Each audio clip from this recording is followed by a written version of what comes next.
2 Kings chapter 11 verse 1 to 21. When Athaliah the mother of Ahaziah saw that her son was dead, she arose and destroyed all the royal heirs. But Jehosheba, the daughter of King Joram, sister of Ahaziah, took Joash the son of Ahaziah, and stole him away from among the king's sons who were being murdered. And they hid him and his nurse in the bedroom from Athaliah, so that he was not killed. So he was hidden with her in the house of the Lord for 6 years, while Athaliah reigned over the land. In the 7th year Jehoiada sent and brought the captains of hundreds, of the bodyguards, and the escorts, and brought them into the house of the Lord to him. And he made a covenant with them, and took an oath from them in the house of the Lord, and showed them the king's son. And he commanded them, saying, This is what you shall do. 1/3 of you who come on duty on the Sabbath shall be keeping watch over the king's house. 1/3 shall be at the gate of Sur, and 1/3 at the gate behind the escorts. You shall keep the watch of the house, lest it be broken down. The 2 contingents of you who go off duty on the Sabbath shall keep the watch of the house of the Lord for the king. But you shall surround the king on all sides, every man with his weapons in his hand. And whoever comes within range, let him be put to death. You are to be with the king as he goes out, and as he comes in. So the captains of the hundreds did according to all that Jehoiada the priest commanded.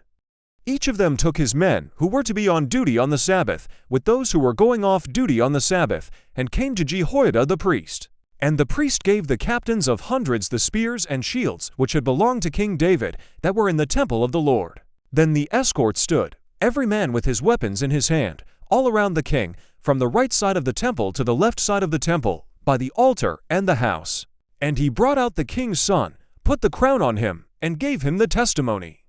They made him king, and anointed him, and they clapped their hands and said, Long live the king! Now when Athaliah heard the noise of the escorts and the people, she came to the people in the temple of the Lord. When she looked, there was the king standing by a pillar according to custom. And the leaders and the trumpeters were by the king.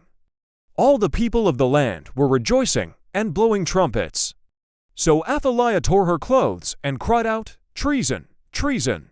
And Jehoiada the priest commanded the captains of the hundreds, the officers of the army, and said to them, Take her outside under guard, and slay with the sword whoever follows her. For the priest had said, Do not let her be killed in the house of the Lord. So they seized her, and she went by way of the horses' entrance into the king's house, and there she was killed. Then Jehoiada made a covenant between the Lord, the king, and the people, that they should be the Lord's people, and also between the king and the people. And all the people of the land went to the temple of Baal, and tore it down. They thoroughly broke in pieces its altars and images, and killed Mattan the priest of Baal before the altars. And the priest appointed officers over the house of the Lord. Then he took the captains of hundreds, the bodyguards, the escorts, and all the people of the land. And they brought the king down from the house of the Lord, and went by way of the gate of the escorts to the king's house. Then he sat on the throne of the kings. So all the people of the land rejoiced, and the city was quiet, for they had slain Athaliah with the sword in the king's house. Joash was 7 years old when he became king.